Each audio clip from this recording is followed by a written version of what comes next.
scale workout number 23.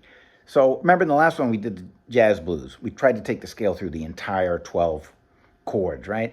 Now, I suggest that to come up with some interesting new ideas, that you work in sections a little bit, and you try to arrange some of the guidelines so that you can come up with new licks that are unique to you and yourself. Let me explain that a little bit, okay? Let's work on the first two measures. Now, let's look at the scale descending. For the B flat 7, that's going to be B flat mixed Lydian or E flat major. The scale looks like this. Just one octave, right? So if we use Barry's guidelines, between the B flat and the A flat, there's a whole step, right? So you can put the chromatic passing tone in there.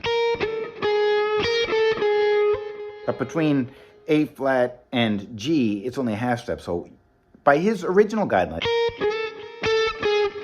backtrack. And what that does, it makes sure that all those chromatic passing tones get on the upbeats and the scale, most of the scale tones get on the down. And if we play it to here, we end up right on the root of that E flat 7 chord, and that's a good place to be, right? So let's practice that. You can probably do it if you've done these lessons to this point.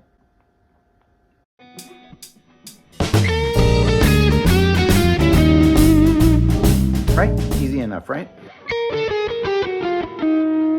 Now, let's turn this into a pivot arpeggio. We're in E flat, right? So we're going to go... It's the root, 3rd, 5th, and 7th. Those 3 notes will be below. So, here we go.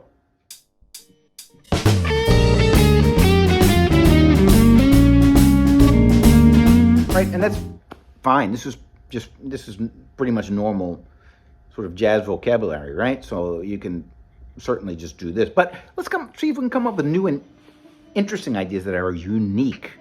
Okay, so remember, fixing that half step there, the rule basically says, and it's all right, but it doesn't have to be that note. I've explained this before in other lessons. It can be any note. Let's, for example, I'm just thinking totally randomly here.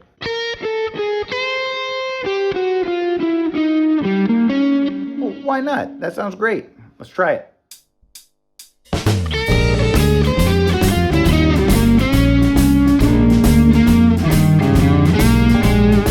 Good. Let's try it one more time.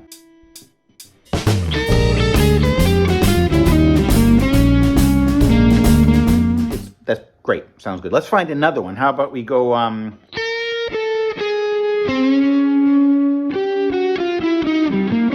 What was that? It's not in the scale, this note. But it is in the blues scale, and we like the blues scale, right? And so let's just try that and see what happens.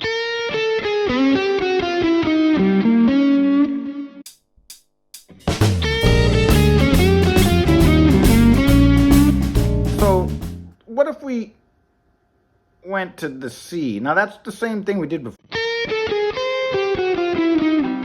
But that's an octave below. Let's see what that sounds like. Why not? We're just like picking random things to try.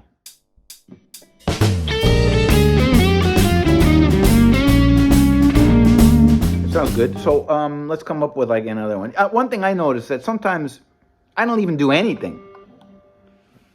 Sometimes in order to fix that problem, I just play like a ghost note or hold the note a little longer. So instead of going,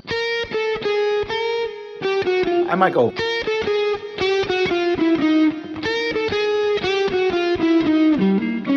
Let's try that one.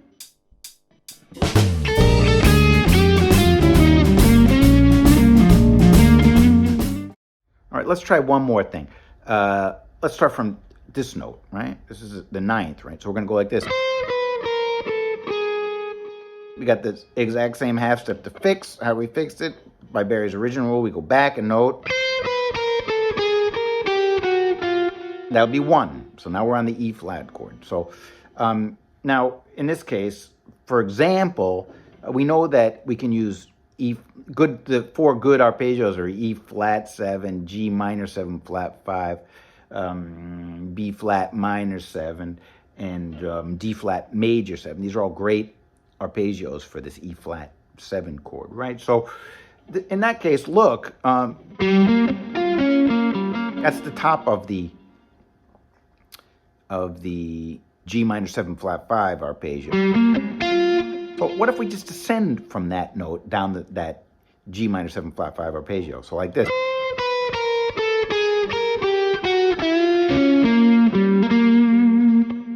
That's a pretty cool sound, right? So let's try that.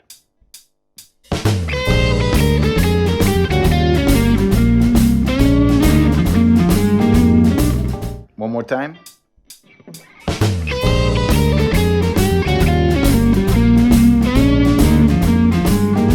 But look, remember we're starting on this note, right? And I know that for the B flat 7 chord, that's the 9th. So I know that I can go up a D minor 7 flat 5 arpeggio.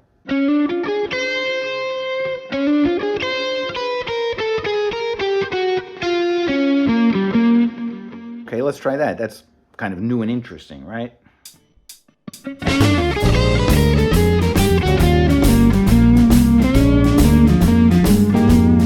But keep in mind, we can change the way that we fix that half step, right? We could go back to that other one where we...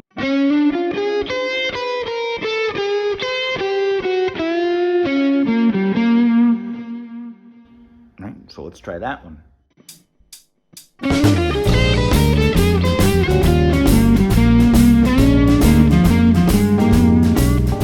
So you see here, the possibilities are really endless, and I feel like everybody should take a little bit of time and try to come up with as many patterns as possible. So anyways, let's see what I can come up with here, okay, using some of the things that we just worked on.